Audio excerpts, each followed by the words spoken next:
And it didn't even run the intro when I did that. Amazing. That's just a second. And I'll pull up my notes. Anything else I'm missing before we start?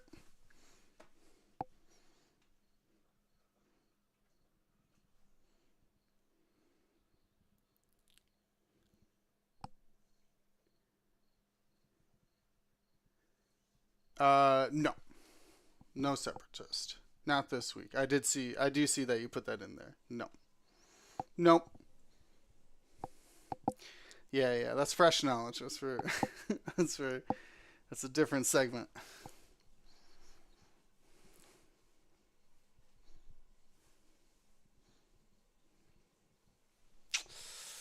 I know, right?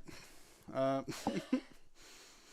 so no, we'll cover that next time. I'm sure there'll be more points, discussions, and then how much actual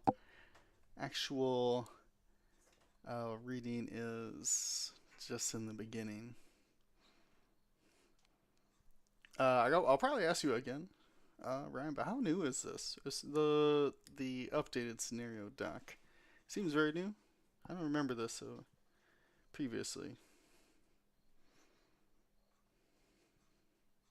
Well, that's what I mean. It launched with the ancient knowledge.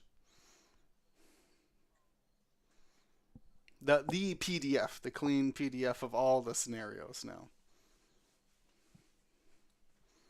Okay. Yes.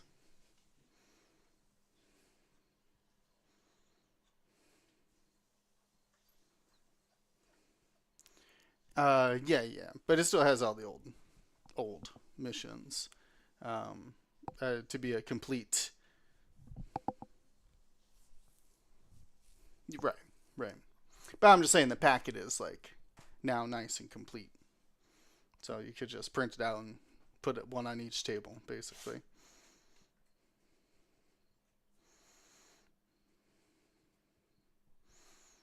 Fantastic.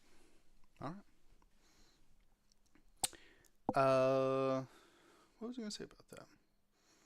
Oh, I was looking at how much reading uh there was, and it's really the victory and scenario stuff is all the same. It looks like so it's really just the scoring in the new scenario, if I'm not mistaken. I'm double checking. Okay. All right. Fantastic. James, uh, I'm gonna prep you.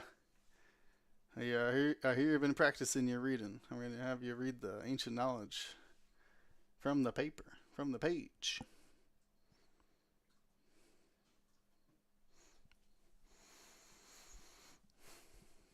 Not you don't have to read it all at once. I mean, you could stop it then, at certain points or whatever. But just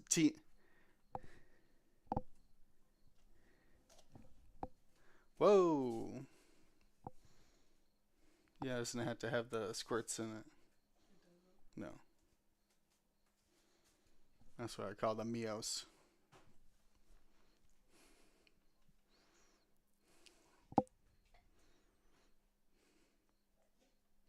Fair point. I'm gonna wait on my water.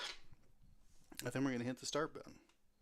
I'm gonna find where I put that chat window. Where'd you go, chat window? Here you are.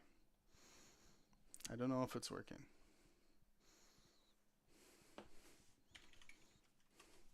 I don't know where I send them. Thank you so much.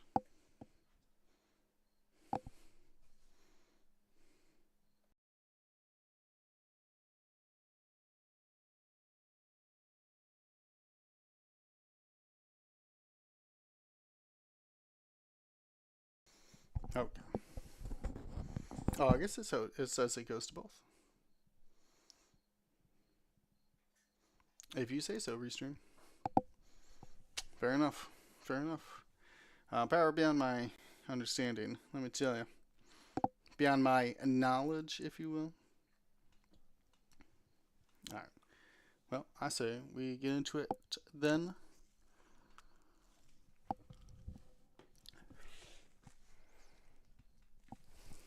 Oh my gosh, if I could find my thing. And hit the intro go.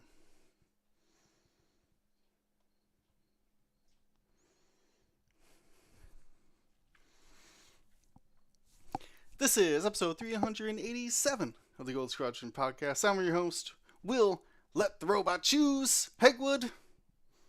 And tonight I'm joined by Ryan, Sharon, the Knowledge, Staniszewski. All the vast ancient knowledge of how old I am, whatever that age that is. 35. And we have James Hockey Drought Ritter. It is a hockey drought. Only counting down the days at this point. I think we're at like 70 something. Oh dang, okay. So close. What was the new team called? What did they settle on? The Mammoths? Mammoth, yeah. Nice. Not too bad. Yeah, that's exciting stuff. Well, we have a bunch of exciting stuff to talk about here on the podcast, but of course, we gotta thank the largest group of GSP supporters. That's right, that's the Patreons. They're the ones that keep the lights on, keep the show going, and they get exclusive channels on our Discord, shareable art from our past projects, and like I said, help us get out to events and keeps this podcast on the channels or wherever you can receive it. You can find out how to sign up at patreon.com/Gold Squadron. So, with that out of the way, we got some exciting news of you. As I'm sure you saw from the title of this podcast, we are talking about Ancient Knowledge, a new XWA scenario. A lot to talk about this week. Ryan, I think you have the background maybe about the scenario. This is coming from the XWA development team. This is amongst the new rule changes as well. Is there anything we should know beforehand before we start looking at what the actual changes and updates are? I mean, just maybe a simple intro of, what our general goals were to accomplish on these and might help you foresee into like the why of some of this. Um, so the first part is we have a fifth scenario. Awesome. That helps a couple things.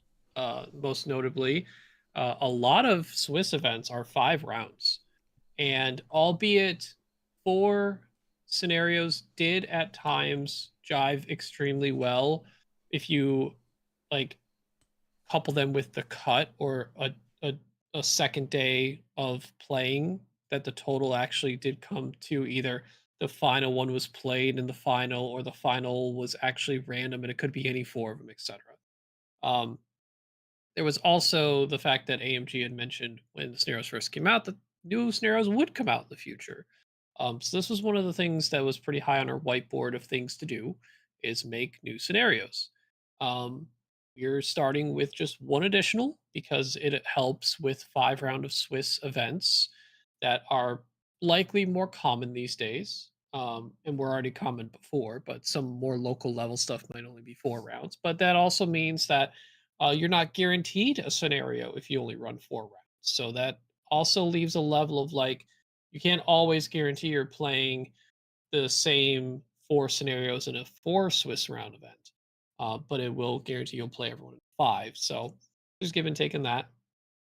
And we wanted this scenario to kind of push the idea of um, not like wanting all scenarios want you to force engagement in this game. That's the base core of what these are trying to do.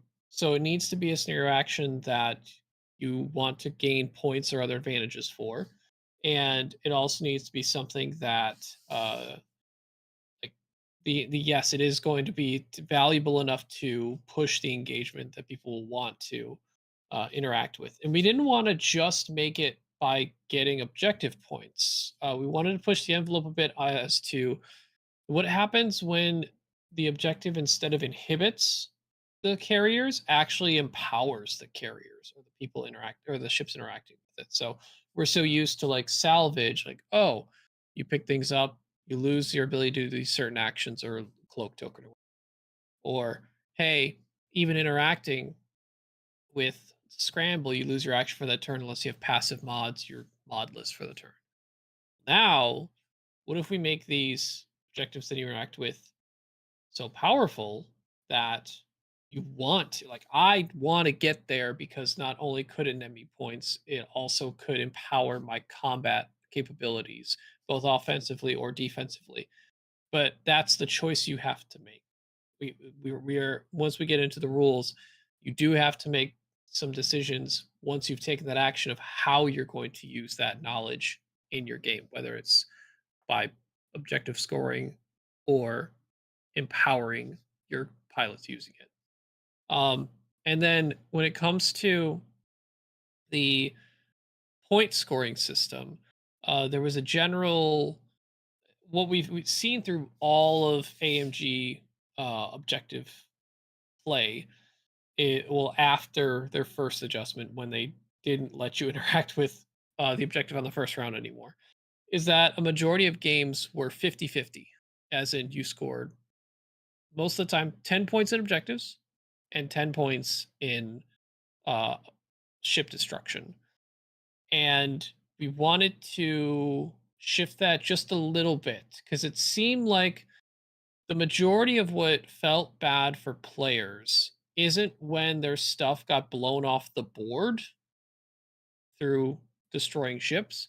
It's when someone locked down objectives so efficiently that it snowballed the game out of control and it no longer felt like a space battle in that point. We still want to make sure objectives are a strong reason for you to be interacting in the game and forcing that engagement. So they still need to be very valuable. But I think we wanted to adjust the ratio of ship destruction and point scoring. And that ratio to hit was trying to shift it to a 60-40 around there, where it's a little bit more on the ship destruction and a little less on objective, while still objective can still get you to the finish line in some games, and you can't just completely focus on ship destruction only. So, when we'll get into the adjustments on how points are scored, there is a combination of a slight shift in downturn of points that you can get from objectives and an increase in ship destruction.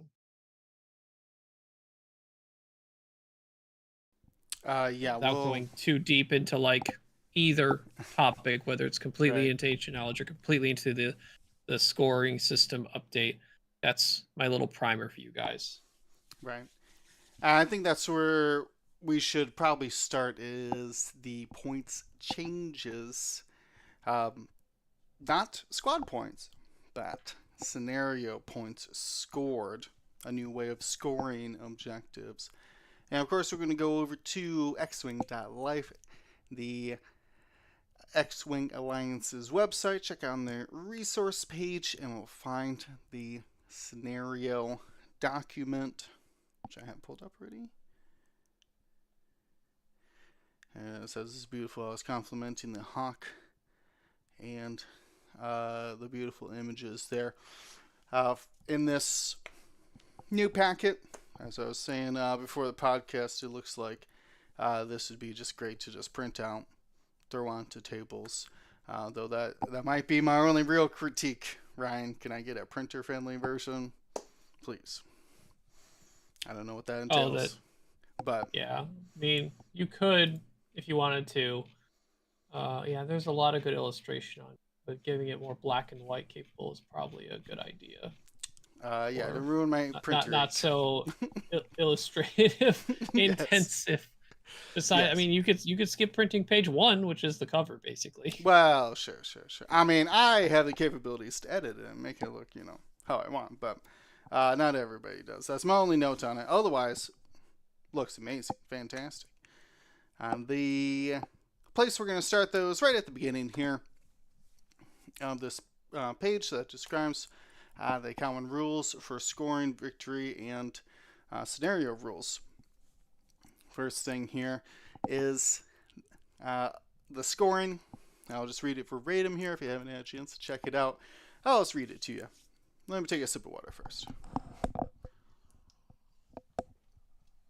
Okay. The rules for chance engagement are very short now. Yes. with, Yeah, I bet they are. with these rules up here. Scoring. The first time a ship is reduced to half its health, in parentheses, combined total hull and shields, including any modifications to hull and shields via cards such as hull upgrade or shield upgrade.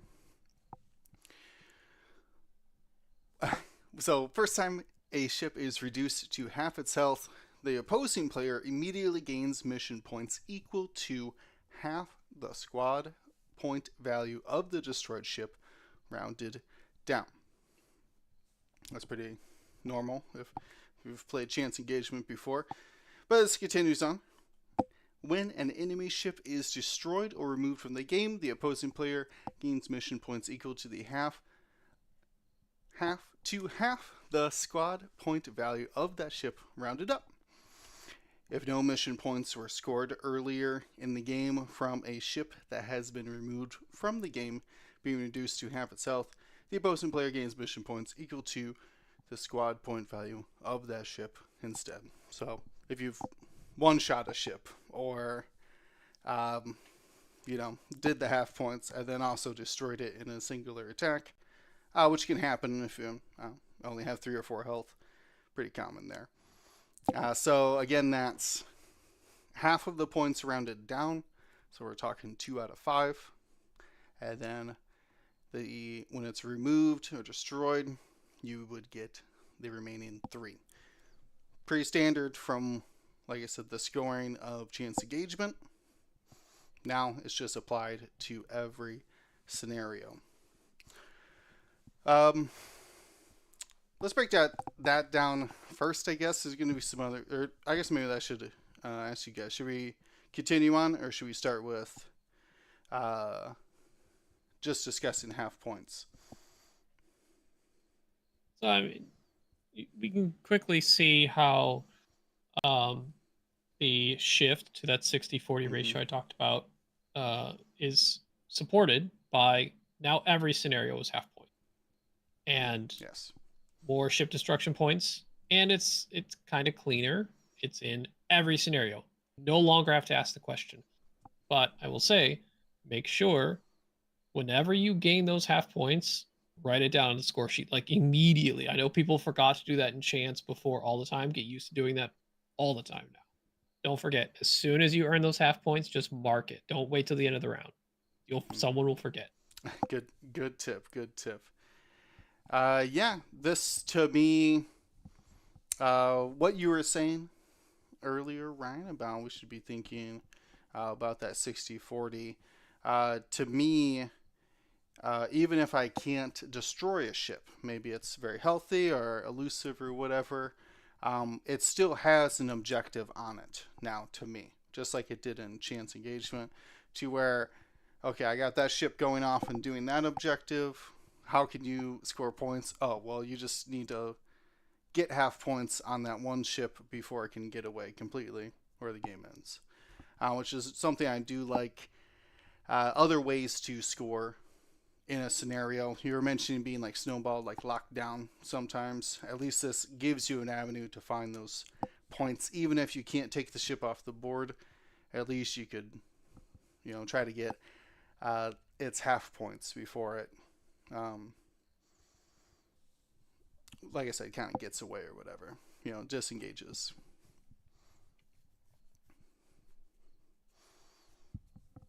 I guess we'll move on to victory is all the same. Go to 20 points. And then the main thing, though. Wait, is it not here? Is it No, the just in the tiebreaker is here. It's in the tournament rules, I think. tiebreaker? What's that? Oh, like the count up how much stuff you've destroyed. Oh, that's in the tournament rules. Interesting. Yeah. Right. Is it in the tournament rules or in the No, I think it says it right here. You're talking about at the end of the The game. tiebreaker stuff we had gone over in the past there was an update in that Yeah. before, I think. Mm-hmm. That Yeah, dealt we've with done that before. removing IDs and ties from X-Wing. Yeah. Yeah. I think it's in the tournament rules where it goes over if there's a tie, it goes to this. If it's still tied, go to this kind of thing. Mm-hmm. Yep.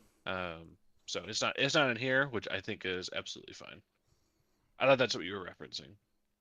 No, I was looking for that infographic. It was probably not on here, but the about the scoring, the limited scoring. I don't know. Maybe it's in the. Oh, It's in,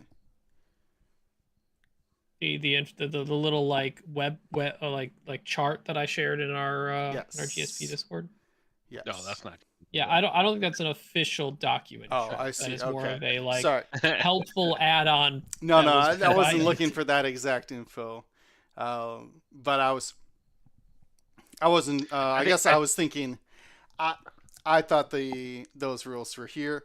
That's my mistake. They're in the individual scenarios. I just checked. They're the individuals ones, yeah, because they could be different for each one. But that is generally, true. It still allows us that lever to adjust if necessary. Right. No, Yeah. very smart. Very smart. I just had misplaced those, is all. But yeah, this common rules, just talking about the scoring, the victory, and then describing scenario features and scenario actions, which all stayed the same. It has to be your perform action step for any scenario action. And then, as I was saying, this has all of the scenarios that they run in the tournaments. So, salvage, assault, scramble, chance engagement. But very short. we've yes, we've arrived at the brand new scenario, ancient knowledge. I'll tee it up here with the mission objective before turning it over to James. The objective: find forgotten knowledge and use it to your advantage against your enemy. I think that encapsulates it perfectly, but we'll continue on. As a note, if you're a audio only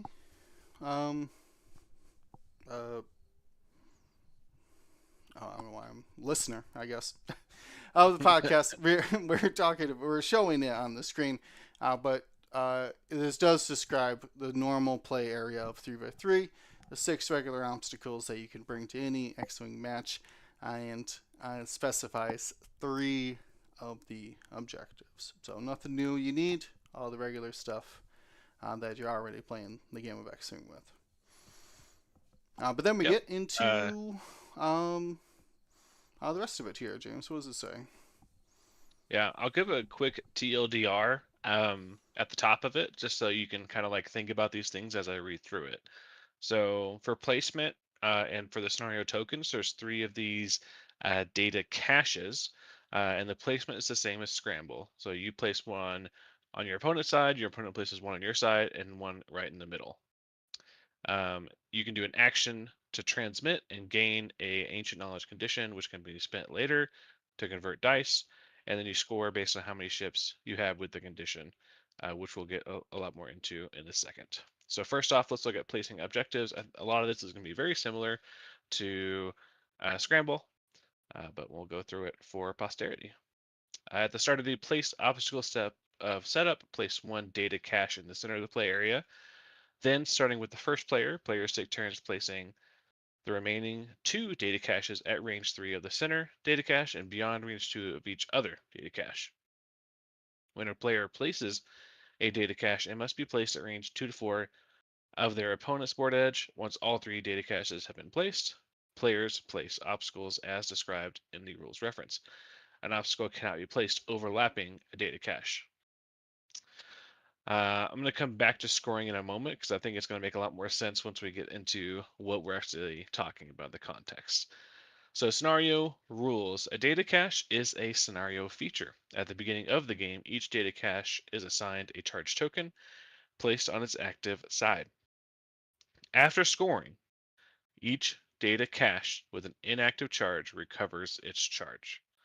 Ships can use a scenario action to interact with these scenario features starting on the second round.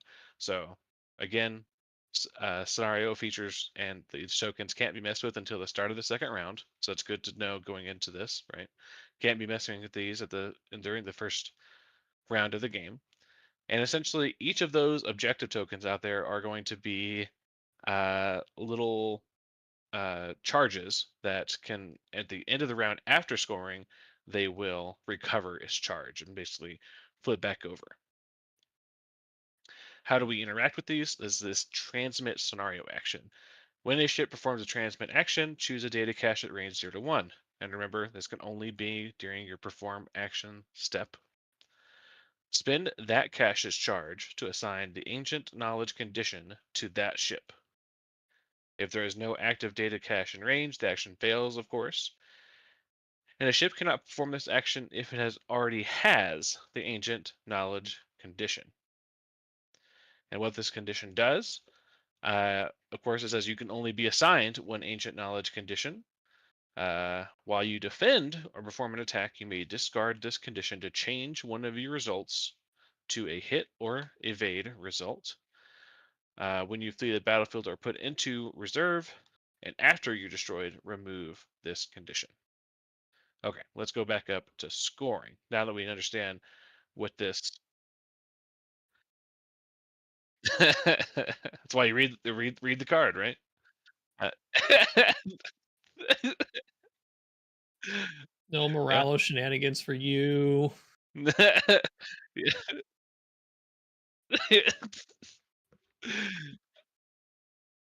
Does that mean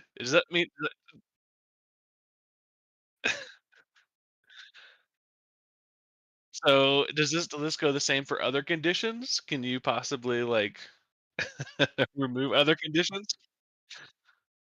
and be in reserve? Oh, boo. Boo.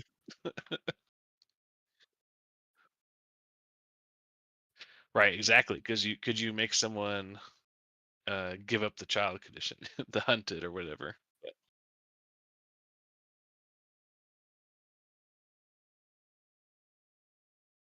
Yeah, yeah, yeah, exactly. Yeah, I thought we were just setting a weird precedent here, just making sure. Whatever I can do to nerf Moralo, I'll take it. All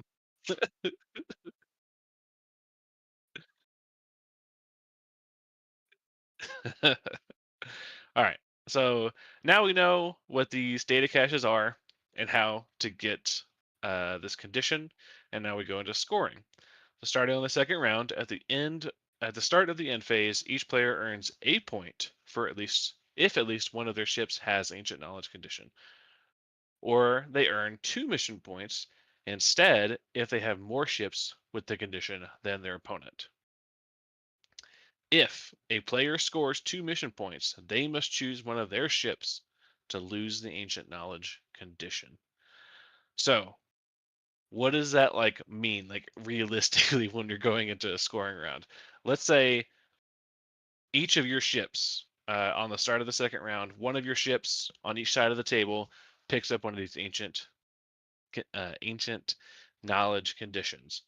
That means going into the scoring, they will each earn 1 mission point because at least one of their ships has the ancient knowledge condition, but neither of them will earn 2 mission points because they don't have more conditions than their opponent. Then, let's say going into round three, player number one picks up one of those other that last ancient condition in the middle, right? And let's say that's the only one that's picked up the entire time because they were rushing to the center. Now, player number one has 2 of these conditions, and player number 2 has just 1. and player number 1 would score 2 mission points, and then they would have to choose one of their ships to lose the ancient knowledge condition. So that is going to be pretty important because I 100% will see myself forgetting this last sentence here. Classic X-wing: read all the good stuff, ignore the bad stuff. Uh, yeah, that's what I'm gonna. I'm gonna count on Sorry, my your opponent not opponent might not forgetting. forget it. Or yeah, your opponent probably won't forget it. Yeah, exactly. So, but what I didn't, we didn't really kind of go into yet is that each of these data caches are going to recharge and have the ability to hand out another ancient knowledge condition every round. So, that first turn where, let's say, you each grabbed your respective side condition from their data cache, the next round, another ship could grab a condition from that same objective token and keep going like that. And so you could realistically have like Dude, realistically like 6 ships could have charge of these conditions at the end of Yeah. round, right? Like it's a very small insanely small percentage chance, but Right. theoretically each player could pick up can transmit once per turn for every ship they have, and if no one ever spends it and each player has the same amount every turn, it just could keep going up until they have enough for as many of their ships that they have on the board if they both have the same number of ships. So if it's 5-on-5 and a different ship transmitted every turn and no one decided to spend their condition, which would sound insane to me at all, they would all just keep getting 1 point objectives because they'd be the same and no one would ever drop their condition, which is Right, so but rare, so insanity, but so it in technically theory, can happen. in theory, I think well, I guess you wouldn't. I think you could do it and end up with 16 ancient knowledge on the board by round 9. Or wait, no, that would be at the end of round 9. You'd have 15 conditions on the board. The 'Cause someone archives are would have to vast. The knowledge is plentiful. Yeah, it would take a while. it may be old and ancient, but it is plentiful. There's plenty There's a of. lot.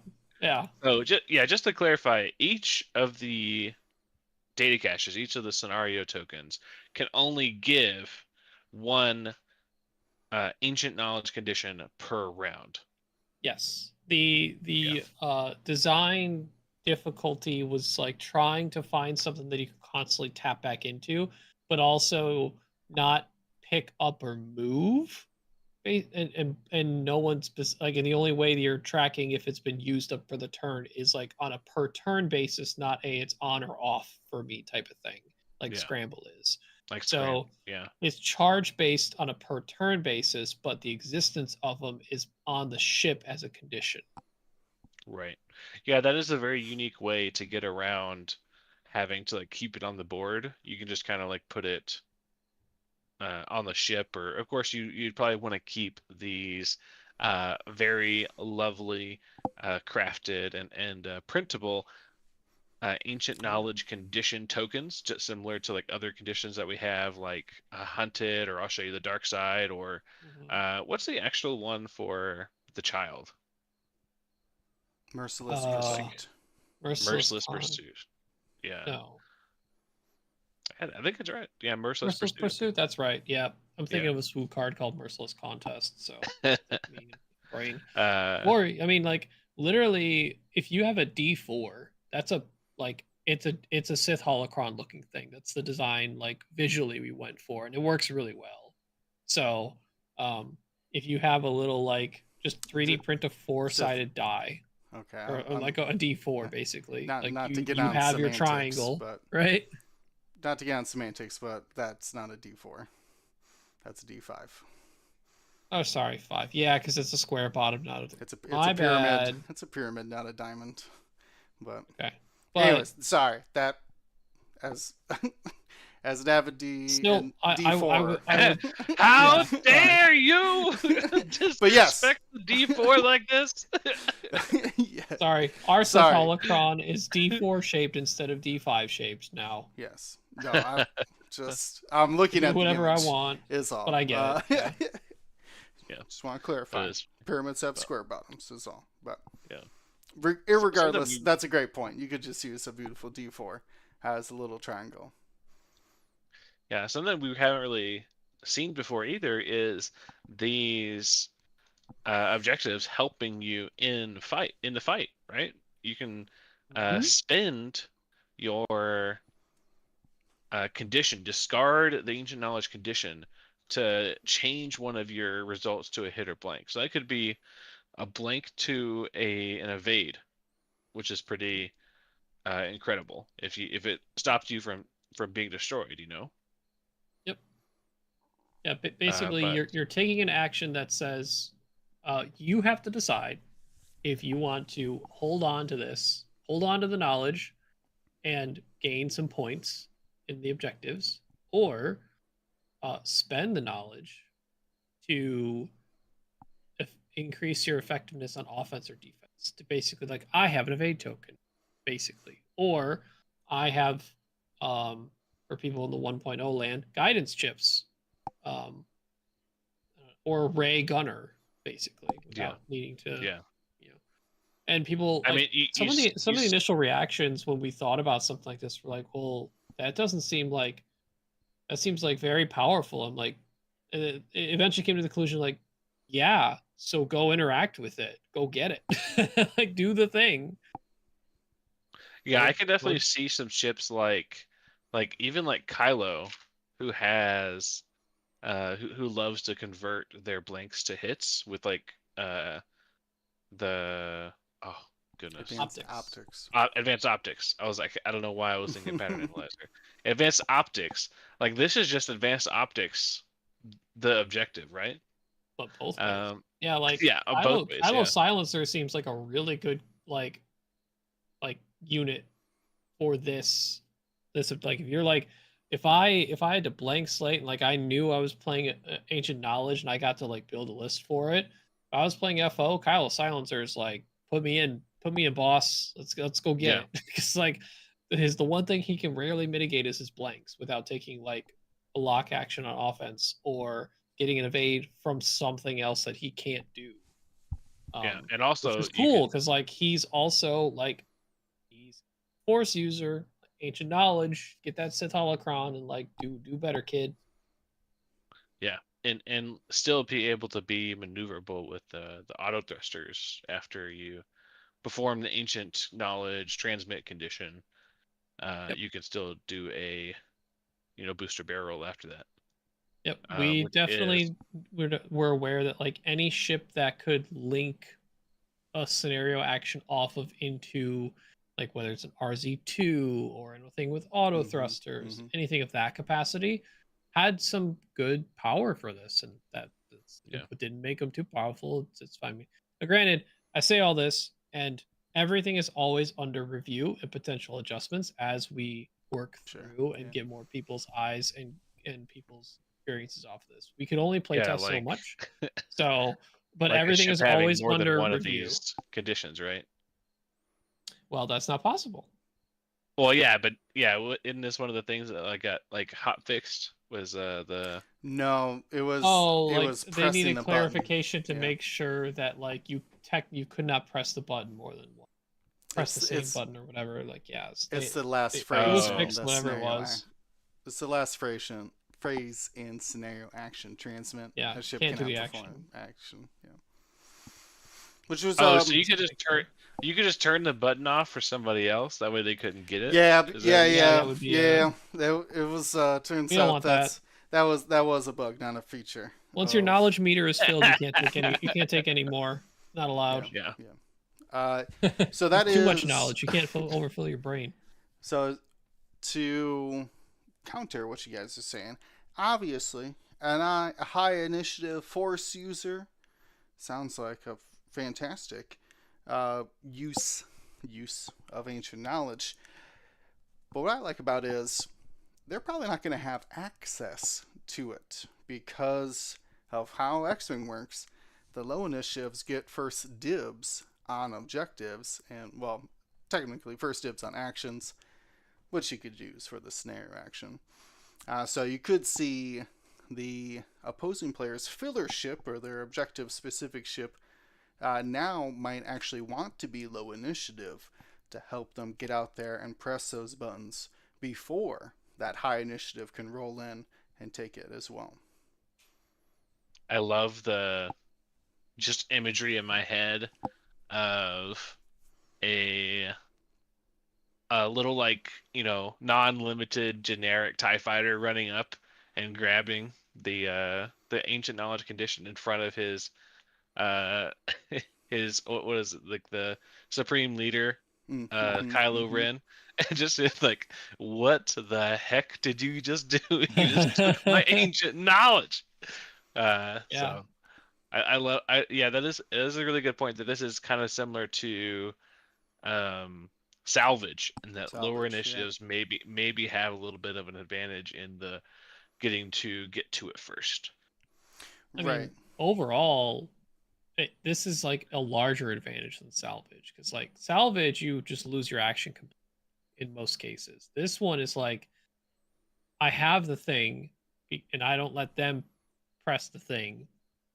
So, but I actually have like a mod in case things get scary or I need to push damage. Like suddenly Academy TIE Fighter pilot just got empowered and is like, hey, what that dude's actually doing something. What the heck? Yeah, all of a sudden that range one from the Academy pilot, like, that could actually very realistically be 3 damage, Just runs up and just yoink mine. Just Yeah. amongst And everything and happening. and then like slapped you in the face for it too. Right. Yeah.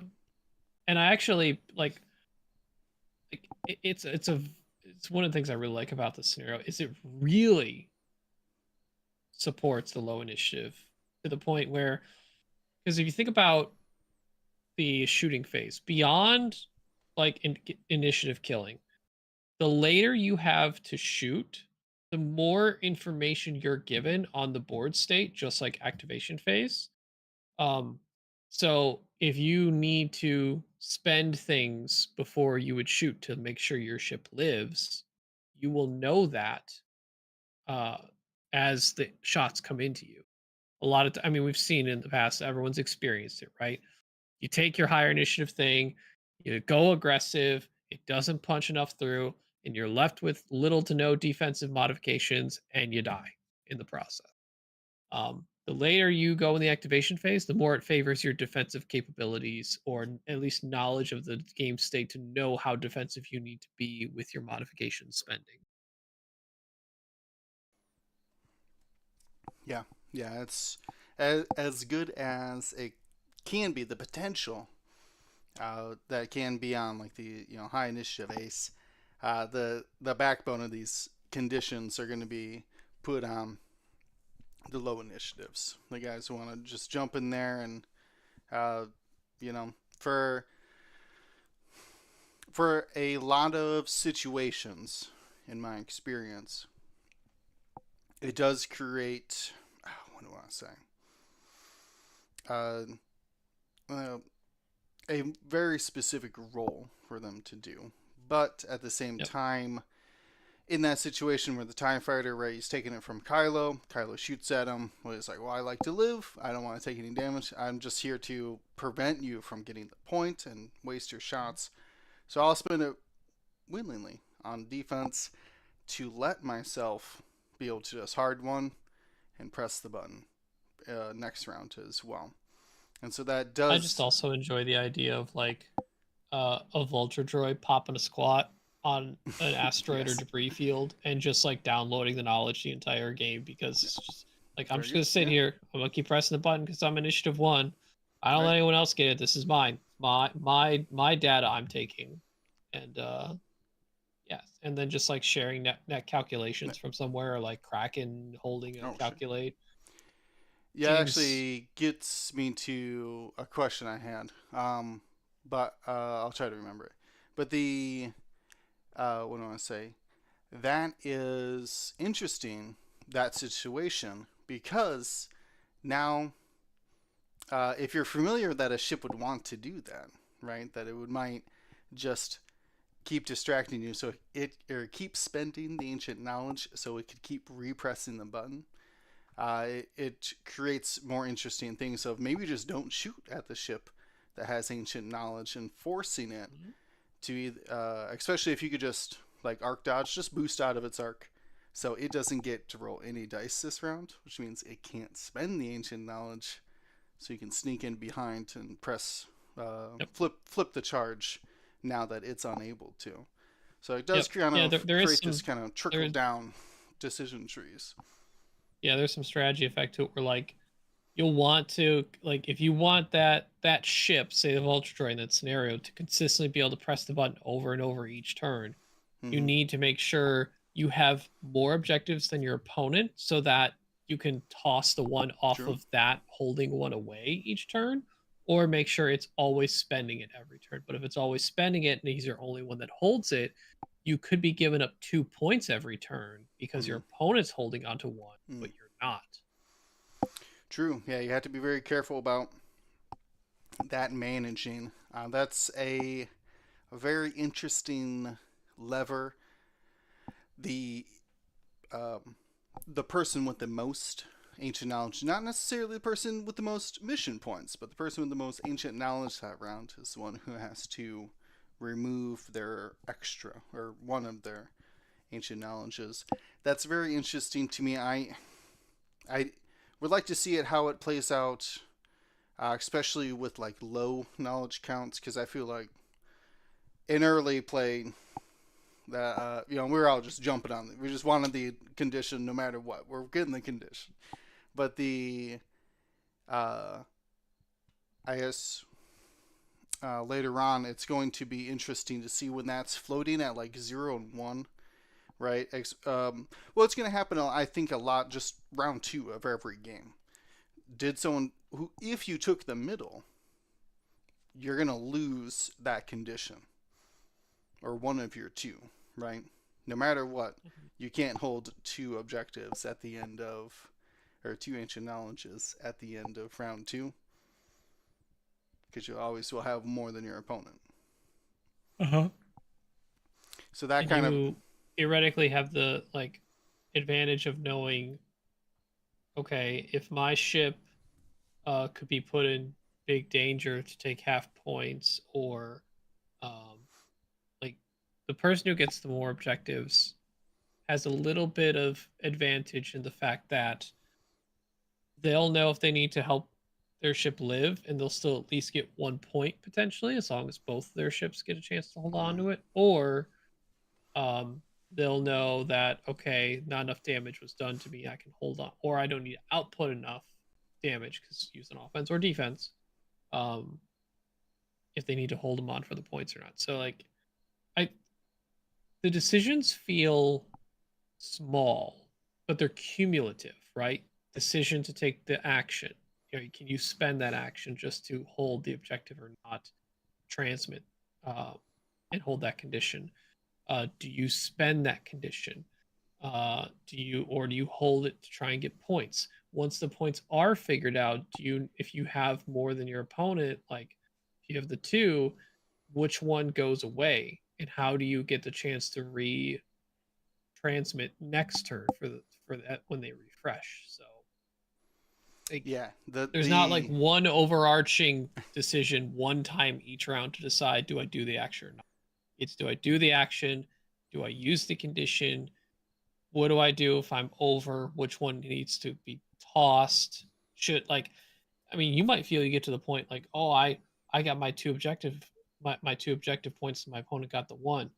But you might have been better off spending it to make sure your opponent's ship got half pointed or destroyed. You get more points that way. So it's not yeah, always the complete correct answer to like, oh, I should hold it because objective is what I want, and I can use it for next turn. Like you could have pushed enough damage mm-hmm. offensively to get more points this turn, and you still would have lost that objective anyway because you had to discard one of them at the end phase.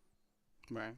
I do think those kinds of decisions is what makes this scenario the most interesting.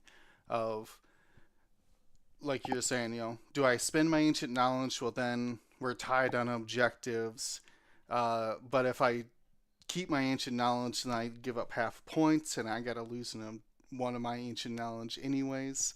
Can I pick one back up?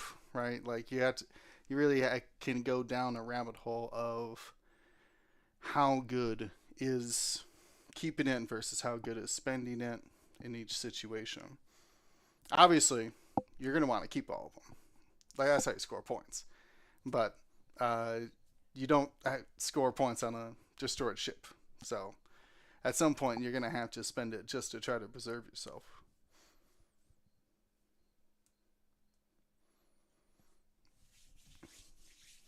Very interesting stuff. James, we've been talking a lot about the scenario and how you interact with it. Uh, maybe we can touch on more about that limit of 2 mission points for the scenario scoring. I was mentioning earlier, I was scrambling to find it because I think it is a pretty impactful change in all of the scenarios. Yeah. Because you'll see Yeah. that. I'll scroll up for the people watching. But if you look at the document, every scenario is going to have this more than equals 2 equals 1 and less than equals big fat 0. Actually, I think it's just 0 equals 0. Yeah, 0 equals 0 is a good way 0 to put equals it. 0, x equals 1, greater than y equals 2. Something like that, Exactly. right?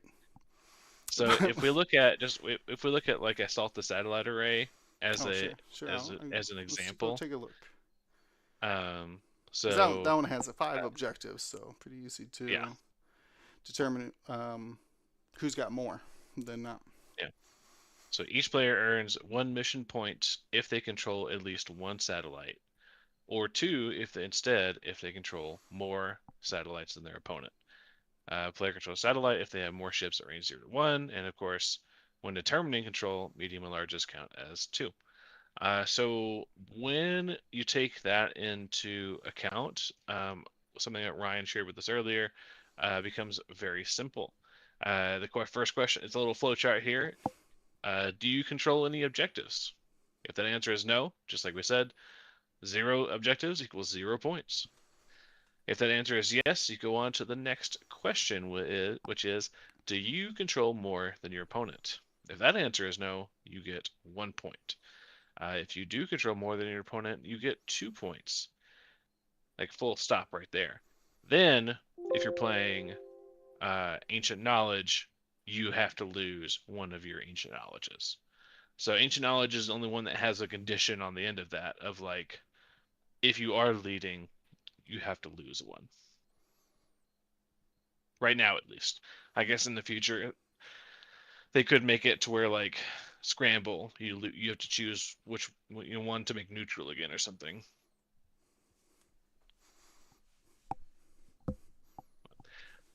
I think the way you put it is pretty succinct as well. 0 equals 0. Not null equals 1. X Yep. equals 1. As long as you have 1, you get 1. And Yep. then if you have more than your opponent, you get 2. I don't think my way is better than this beautiful chart, but I was looking for equations, you know what I mean? So that's Yeah. how my brain works. I was looking for functions. I was like, You go straight to math, huh? Yeah, I was like, what's the function to get here? Where are the variables? But this is much cleaner. Do you control objectives? Yes or no? Is that number of objectives you control more than your opponent? Yes or no? So, really simple, straightforward, gets the point across. I'm so unscrambled. That ain't the right. Not even one. But I think it does have some pretty interesting effects that it'll have for the game. We were talking before about how situations can turn themselves into negative play experiences if for some reason in you're playing against somebody and they just totally outclassed you in obstacle placement, and you don't realize your mistake until the end of round two, where they have 4 objectives to your 1. It can be very hard to combat those I'm kind of thinking of like, yeah, the first iteration of Scramble where there were 5 objectives and oh players were yeah, finishing the picking up game on like round 3. yeah, picking up 5 objectives. Yeah, exactly. That's the extreme part of that. So we're roping that down, trying to bring it into something a little bit more Yeah. reasonable, which is maximum of 2, which is also maximum of 1 more than your opponent, which is uh, Yeah. the the interesting part to me. So it is, uh, except for when you don't have any objectives. Then that difference between how many you're scoring and how many your Yeah. opponent is scoring is 2. And it's really easy for them to get 2. We all have been, probably at least one time in our X-Wing playing, of chance engagement, just be like, oop, that K turn, put that ship out of the center, and you had to give up 2 Yeah. points for your opponent. Um, just that's the flow of battle essentially. Took it out Yeah. of the center. Now, That has swung games too. yeah, I mean that's a lot of points for that scenario, especially because in chance, as we're used to, was a very slow trickle of objective points. You just get 1 per round essentially. Occasionally you need to get 2, but most of the time just a single point per round. You were, as I was saying before, looking for those objectives in ships, specifically the first half of them, anyways. So uh, I do like this change, as I was saying, kind of in our just earlier discussion. That my only worry is there's no way to like dig yourself out of a hole. If you find yourself down, 10 points, objectives at most are only going to get you 2. So, which, as Ryan you described, I mean that puts the focus back on the ship fighting, which makes sense, and I think it will accomplish that. I'm just, like I said, worried about the kind of rubber banding effect of maybe not enough objective points, but we're still early. I haven't even played the points in all of the scenarios myself, so maybe that's a knee jerk reaction at this time. We'll have to find out more, but I do think it's I mean, like very at this interesting. point, everything is knee jerk reaction, right? Well, Like even if you've already played like 2 games, like small sample size, any like sure. same as I mentioned before, keep an eye on everything. Um, the values of these are subject to change. Even the specifics as to maybe there's one scenario that already existed, like assault, Mm-hmm. scramble, or salvage, something that might need a slight tweak because of how it plays or interacts, or in some capacity, to specifically align it with those scenarios better, or to help differentiate them just slightly in the scoring of the objectives. Maybe because the 3 or 4 count of the objective sways one way or the other, that might need a little more of a push in a direction. Mm-hmm. Um, Not that we haven't tried to answer these questions before in testing, but there is still something that, as vast, larger amounts of players play with these scenarios in many, many, many more games that we can try to accomplish. We'll get more of a better picture and feeling from the community. So I'm pretty sure they'll let us know, right? Oh, you did a dumb meet. This is not working. Like, oh, we got it, sure. Let us know, please. Right, Um, right. so quality and quantity of feedback will come into play for that. But yeah, this again, the scope is the target 60-40, right? So we increased the amount of points you could get potentially uh, for the ship destruction by making sure every scenario could get half points. So if every scenario could have points, but we didn't touch the scenario, then games might like astronomically snowball faster. If you can objective and the same level and do half points at the same time. And it'd be vastly changed, like how quickly some scenarios would end a game versus how like chance would be the same, and all the other scenarios like a scramble or salvage could just like run away with games. So you have like round one is chance, and that takes like it's the one more likely to go to time in the previous iterations and original scenarios. But then like if we had half points in scramble or salvage, those games could end in like, I don't know, under an hour easy. So Sure, yeah. on Well, the that's average. So yeah, because that was always my thought process going into assault, because there's always 5 points being awarded, or a chance for five yeah. points to be awarded every single round. So like, unless we're contesting a lot or just ignoring a lot of objectives, both parties are scoring, you know, a lot of points each round. Well, in comparison to just the maximum of 2 we see here with the new scoring. Yeah. So now we're just yeah. we're making a sort of uniform and consistency level effect right now of what you can expect from the scoring you get from each scenario, and uh, you know, pushing the ship destruction while still trying to maintain its best. Because like as soon as we get enough of a feel of, oh, this like squads are just being built to not play the objective and still just try and like, the majority is just like, oh, I'm gonna make sure at least one of my ships or enough of my ships contest, and I'm just gonna have a kill squad, right?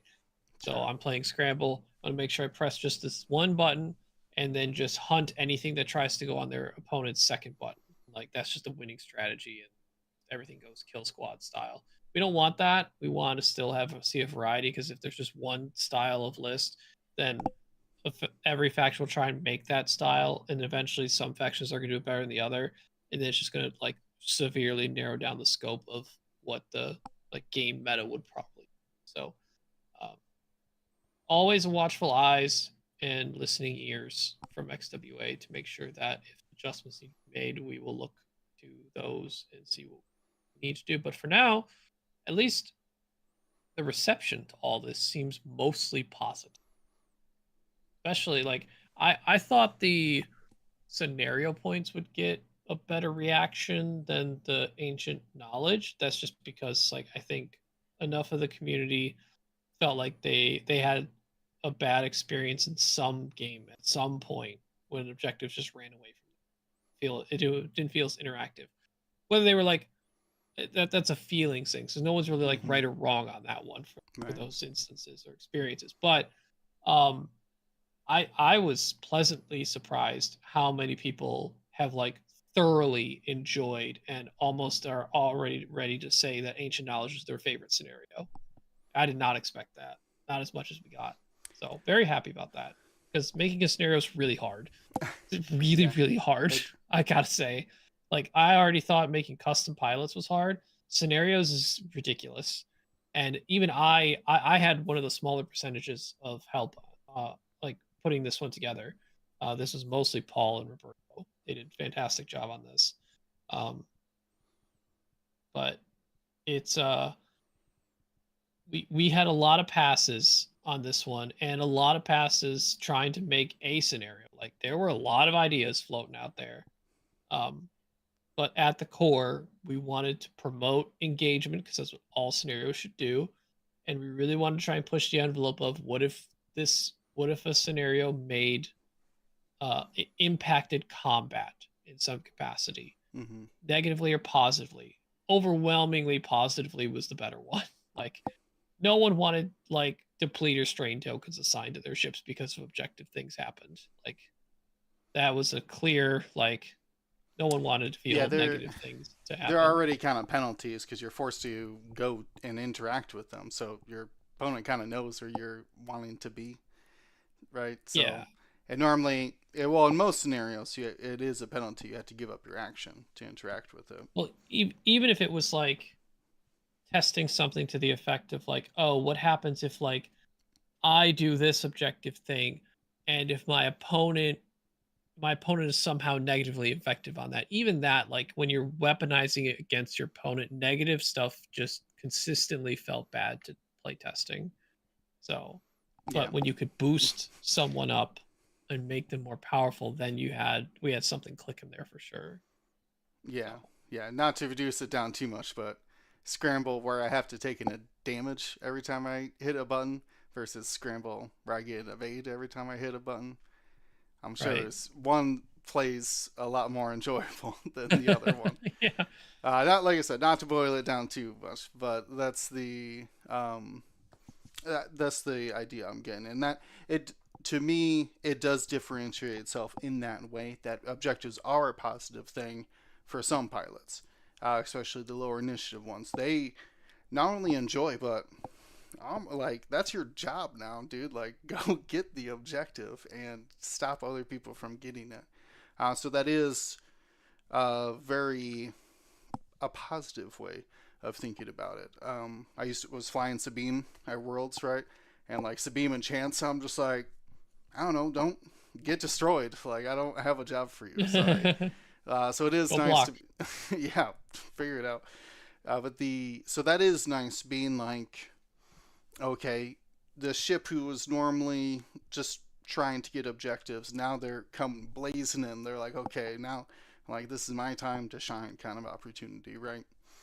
So I Yeah, it's like do, what's the lowest initiative force user we have in the game? Type of right? thing. Exactly. Oh, find that. I think it's 3. I was gonna say I don't Three. think that there's an I2 Jedi out there. Maybe Barris, No, but I think she's I4. she's Paris I4. is Yeah. 4. Yeah. Soka's General 3. is 4 as well, if I'm not mistaken, and Yeah. so is a knight. A Yeah. knight is 3. Yep. Nice 3. Keo is a Yeah. 3 as well. Yeah, I don't think that there's initiative 2 force user at all. Ezra is 3 as well. You could definitely get crew force users at 2 or Oh lower. yeah. Oh, Hondo. Yeah. Oh no, Hondo can't take a crew. Probably not. I don't think so. Interesting. What's a good one crew carry? Like that's the thing that like no one bothers to find that, right? But now they might. 0 to 2 I'm gonna say slots as crew. like AP5 carrying the child as like an I1 sheathipede. Doesn't sound Like great. it might be worth finding those niche things. Like, can I find something that has passive mods at a low initiative value? Like Yeah. lower. Yeah. Like, Nom noms. lower. Oh, Is interesting. interesting. Bucket can at I1. Okay, gets a crew. Takes a crew. Yeah. Yeah. R2D2 I don't know what. is that initiative 2. Could take Palpatine. Yeah. Yeah. It's a little I slow don't to be know getting what those force objectives crews are in your available Y-wing. But at. Are there even any force crews available at 12 points for Bucket? Not in resistance because it requires double crew slot with Right. Leia, and then it's Gunner with Ray. yeah, they don't have much force Yeah. there. No. So Bucket can't do it then. Okay. No. R2 Yeah, definitely can though. That's spicy. 3 bank, R2 3 Y Wing bank. Gunner. Yep. Gunner crew. You can find Spice Runner in Scum. Yep. It's a hawk right there. Wait. What did it? Torko's low initiative, right? Torko's I2, but it's like 5 points though. Well, I mean, yeah. He I'm can sure be he 4 wouldn't mind points. a force either. I'm sure he can Yeah. be 4 points. I mean, not only does he have the force, he could just have Moldy Crow. Yeah, Like Moldy Crow. store some focus tokens. Yeah. yeah, I'm excited to put more hawks on the table to get some ancient knowledge. Kyle Katarn out there, come on, getting that ancient knowledge. It's Jedi Knight 2 all over again. It's just like hitting all the buttons for Will right now. Just, I yes, know, all the theme. but- Give it to me. Yes. So yeah, I like I said, I like how it differentiates itself from that. The kind of positive play experience to go out there and be able to not have to worry. Which I don't know. I think I'm still jury's out right now on if that's good or bad for the for objectives or for the game or whatever. But right now, it feels nice. It feels good to have my I1 come up and have a thing for him to do and not be too worried about, not be too scared to interact with the objectives, which is interesting. I like that quite a bit. I had another point, but I lost it. So I'm going to ask James. James, any other thoughts? What else haven't we covered for it? Or did you have anything else you wanted to touch on? I don't think so. I'm just looking at stupid things to put force on low initiative. I was looking at Sarco Plank with a child and contraband. True. I mean, you could get passive mounts multiple different ways. Yeah. My thing at the top. Pretty good with the initiative or getting up to agility 3, right? Yeah. My nickname joke at the top of the podcast, a joke just for me, which is my favorite jokes, which was not about AI. It was about automated targeting priority, which is my resurgence of one of my favorite cards for my FO list. And they, oh my gosh, what's that Morty thing where he's got the crystal? He's like, do I do as the crystal abides or whatever? I do feel like that's how my objective piece is in Ancient, where it's just like, I do as the knowledge requests. Like I get the knowledge, I spend the knowledge, whatever they want from me. Yeah. And this is be something that I would want Marcel here to talk about, but I want to see how he could utilize the autopilot drone for this. I want it gets coordinate, so you can coordinate it, but also just press the button so other people don't get it. And then at some point, you just explode in the areas where they want to transmit at some turn at some point. Interesting. Actually, I remembered something I was going to ask you. Just clarification. I think it's a little obvious, but just want to double check. There is, other than spending it for dice mods or having more than your opponent, there is no other way to remove this condition. Is that correct? It's not like the board. Being destroyed, going off the board, going in reserves. Fly off board. Or reserves. Yep. Okay. Go in reserves. Yeah, That's true. There's nothing that your opponent can do to make you remove it besides destroying you. Right. Yeah. Correct.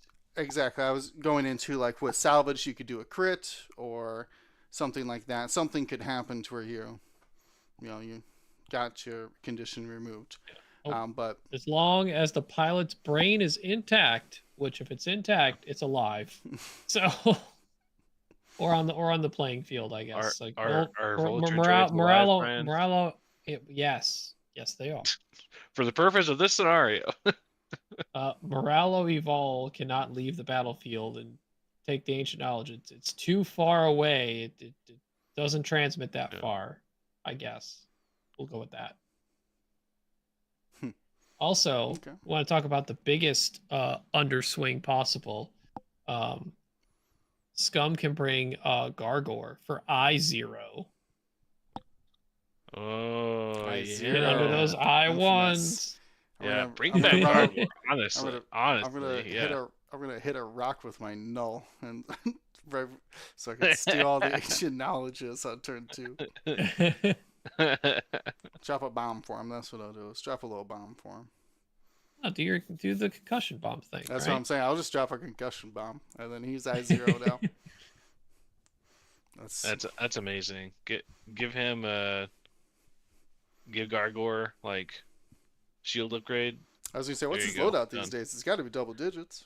His I0. 11. Got 11. Okay. Yeah. Okay, so no Torp.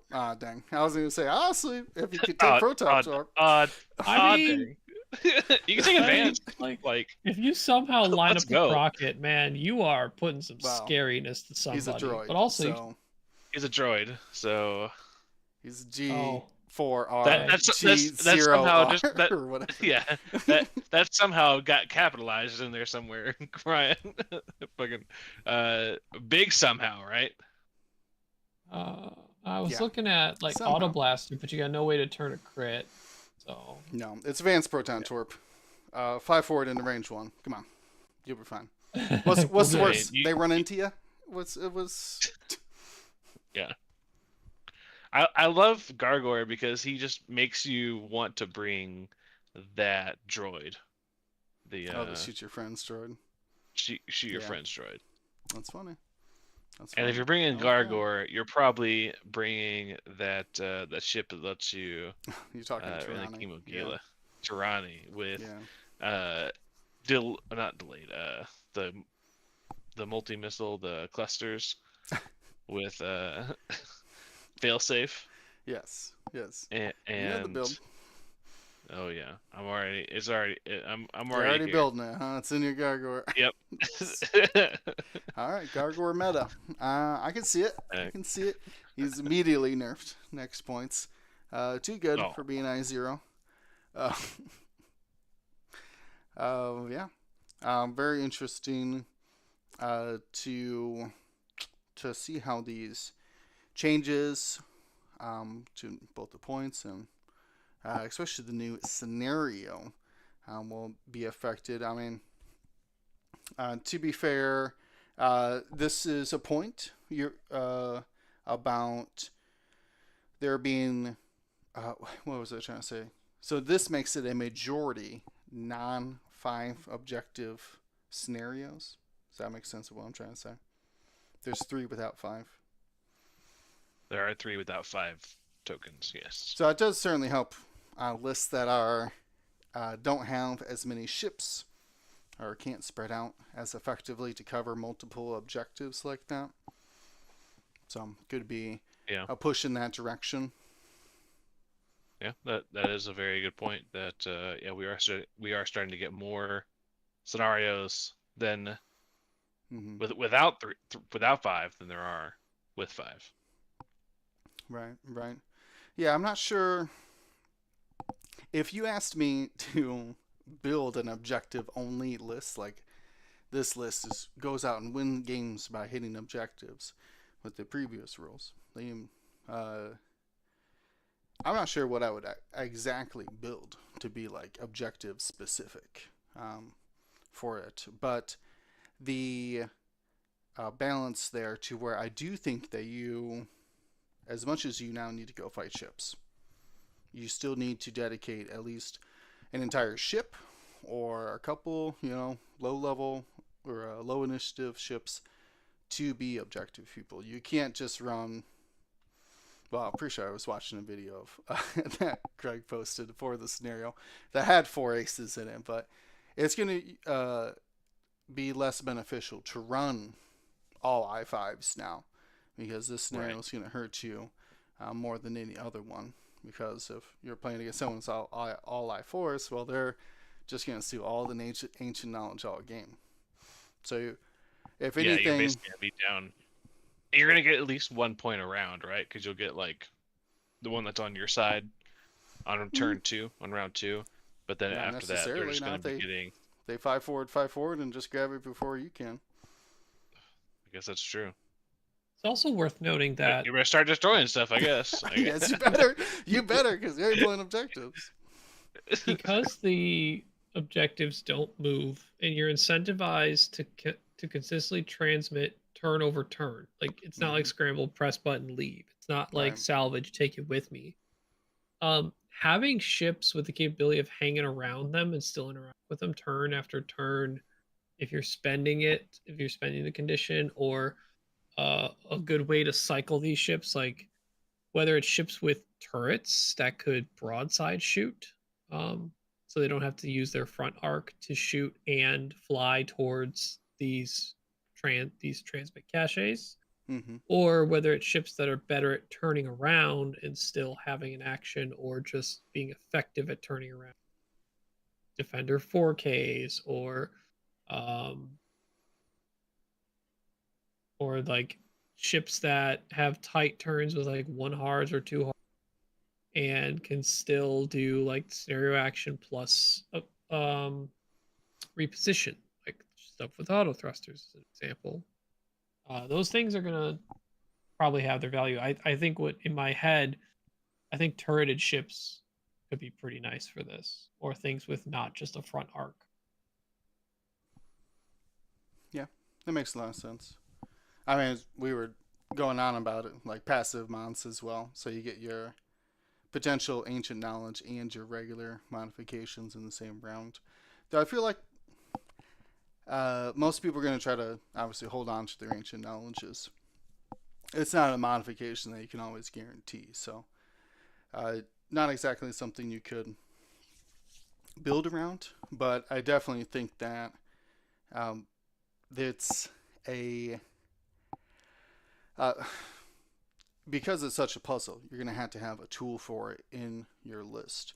Very similar to like if you have a chance to get a crit mechanic in your list for salvage, you should do it. If you can get a medium base or a large base in your list for to help you with assault, probably recommended that you do it. So getting this kind of low initiative or um, blocker, if whatever you want to call it, to go in there and grab that objectives and can like so probably not like large base Nam Lam as my example. I was talking Nam Lam in the Rogue, which is a small base with a hard one, versus like his Jump Master ship where it's large base, taking up a lot of space. Going to be hard to stay around that single objective, taking it round after round without bumping into stuff or having to turn around, things like that. So it is interesting to where you're going to have to find the tool to be successful in this scenario, just like any other ones. And that's, what do I want to say? Maybe the best thing about it is that it does require a separate tool than you would use for scramble or assault or whatever the case may be. Could be something similar, like Faroft could, or Vizier could realistically, be your low initiative knowledge getter and your medium base for assault. Well, I'll be interested to see kind of how people respond to the change in objectives. Are people just big orange, big red to just get ahead early, right? Or do you see kind of the rise of alpha strikes again? Because sure, you give up 4 points in 2 rounds, but you got like the perfect engagement, got to destroy one of their ships, things like that. Or will people, what do I say, do a lot more like toilet bowling, right? A lot more positioning, because as long as you have one objective, your opponent can't get, more than one more point than you do. So I'll be interested to see if any of these shake out. I was going to ask you, I was trying to do some quick math on it. And say you're averaging 3 points. So some on one of the rounds you didn't have the most points, and one of the rounds you did have the most points. So in 2 rounds you got 3. That's my example. But that means that you're only going to get 10 points in that by the end of round 5. Okay, this is kind of my timeline of like points per round. But also then you would have to destroy half of your opponent's ships in that same amount of time. Does that make sense? I think I'm actually a round off on that. At the end of round 3, you'd have 3 points. And then the end of round 5, you would have... No, you'd only have 5 points at the end of round 5. Sorry, that was my math. Approximately 5 points at the end of round 5. But if you destroyed half your opponent's list, you only got 10 points from that, because you halved each one for somehow you managed to do that. You're only at 15 points at the end of round 5. That is... Yeah. And you can't just win on objectives. It's going to take you at least 3 rounds to win on objectives in that amount of time. So it does really put the pressure on destroying those ships, not letting a ship get away. So I don't know. Maybe I'm maybe it's getting late, but basically what I'm trying to say is that you can't just win by getting 1 or 2 points in objectives and only getting the occasional half points. The winner of the game, by my quick math and my experience here with playing them, is that you still need to destroy about 75% of your opponent's squad before you can get a win. You're not going to win only destroying half their squad. Does that make sense now? What I'm trying to say? Yeah, you need to somehow find a way to get 15 points because you're most likely only getting 5. Yes. But Thank you know, you. like five, Okay. 5 to 7 by round 5. Yes. Exactly. Because I think right now my golden rule was like get 10 points in objectives, get 10 points of squad destruction, whatever that case would be, right? It didn't always happen that way, right? Depending on objectives, you'd get more or less points, right? As we were talking about before, more points on assault, less points on chance, things like that. But yeah, now I think that 15 points of your opponent's list, I feel like is the magic number to be successful and win a game. We'll have to keep looking at more data on it, but like I said, I'm trying to get that because of the maximum amount of points you can get per round. It kind of, I don't know what I want to try to say. Not stagnates that, but it's not exponential then, right? You can't just score an infinite amount of scenario points anymore.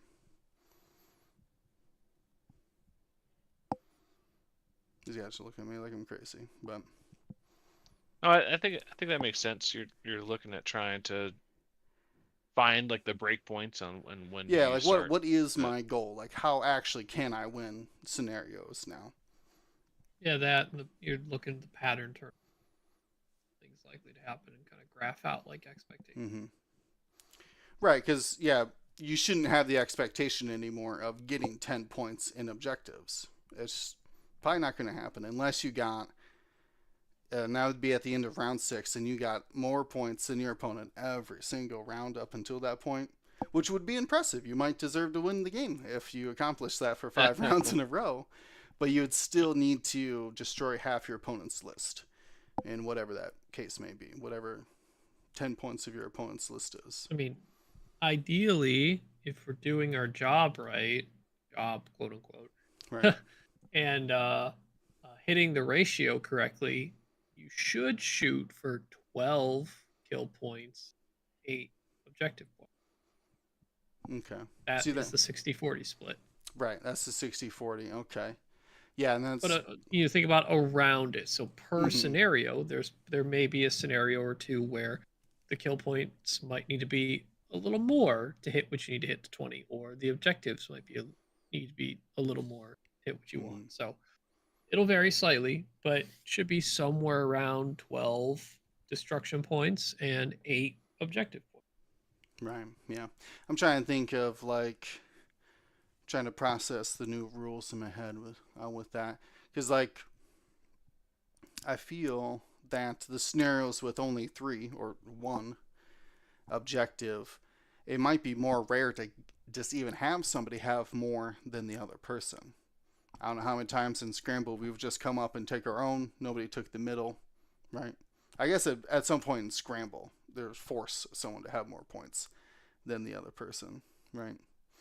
But not always the case in the other ones. You have chance, ancient knowledge, assault, right? All the other ones. It could very easily be I have 2 objectives, you have 2 objectives, or I have 1 and you have 1. So it might take you 8 rounds to get to those 8 points. Yeah, Scramble is the only one that like really does kind of like it. Soft forces there to be a winner for objective points for the round. Mm-hmm. Yeah, and you almost well, someone's just in Scramble. Someone's getting awarded 2 points. Whether the other person gets awarded 1 or not is up to them. Does that make sense? If they take all 3, as long as people are, as long as people are actually trying to get objectives, then yes. Mm-hmm. Yeah, that one actually. I think, to your point, we're all familiar with the snowball effect of scramble. So, I maybe not directly targeting that scenario, but it's probably the one that's most affected by these points rules, where you Yeah. can't just get 3 points and block your opponent so they don't have any perform action steps, and then you just are awarded 3 points for another round, right? It's definitely going to rein that in. Where I feel like a lot of the times, especially like salvage, like we all picked up crates, but they all got knocked off. You know what I mean? So nobody scored any objective points, right? That it can happen in that scenario, but not others. So still, uh, I think it's going to be an interesting time. I'm excited to play more of the scenario and with the new points, especially the new squad points. Right? We were talking. We still need to go through the separatist and see what they changed in our squad breakdowns. We just got caught up talking points, building list. Finding out what a ship can take now. So we weren't burning through them very, very quickly, to say the least. So we still have more on that, and we're probably going to be talking strategy and changes that we see in the rules and the tournaments going forward. We talked last week, or the last podcast, about the different system opens going on right now. I thought I had my list in front of me, but let's go to that XWing.life so I can see the calendar. What have we got coming up next? Maybe. As of this recording, we still have the Lone Star Open. That's right, taking place in Texas this weekend. So that'll be exciting. That's a great event. So I'm hoping to hear amazing things, and looks to be the first system open to adopt these new rules. I assume that they're ready to go for that. I didn't see any 2-week delay or anything in the announcement. I can use them as, it is up to the tournament organizer's discretion. Ideally, they would use the newest stuff, but would understand if they wanted to give their players that sort of cushion time they're used to for adjustments. So, TO discretion. Yeah, we'll have to see. I'm sure that might be something that they're still talking with their players who have signed up, or going through their team of people who are helping with the event to see where they go with. But I'll be excited to hear if they do decide to try out the new rules and the new scenario and see how that shakes down. Then, of course, from the calendar, it says the European Continental System Open in Belgium. Is that the WTC? That's not the WTC, from what I would normally say it. I think that would have already happened. I'm not familiar with that one. Well, we'll have to find out. We got until the end of the month, so definitely going to be looking forward to that. And then, of course, Nova at the end of this month as well. So, a lot more X-Wing from the X-Wing Alliance. They're doing a great job getting these tournaments. Like I said, if you check out their XWing.life calendar, shows all these great events. You can post on there as well. There's a submission form, so you can get your tournament on there if you're running one of their events. They would love to have you on the calendar so people can find out more. So I'm very, very excited about that. But unless I'm missing anything, I say we get on out of here with all that excitement from the new scenario.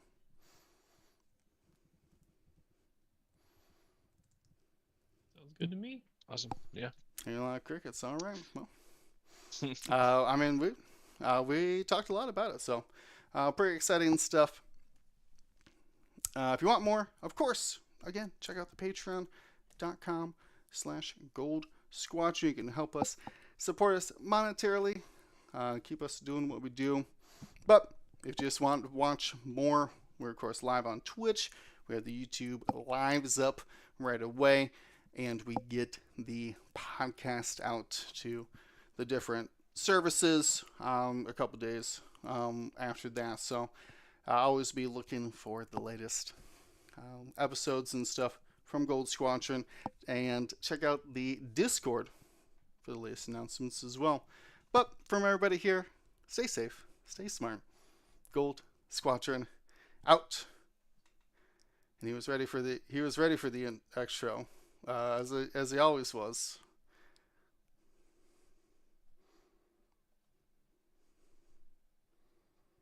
Thank you to ISO, Danko, Baffle, Trojan, Prophet, Shadow, Tycho, Spice, Raider, Lancer, Fallen, Row 6, 626, Chief, and J List, our Grand Admiral patrons. And all of our Gold Squadron patrons and community members, thank you for your support. Gold Squadron out.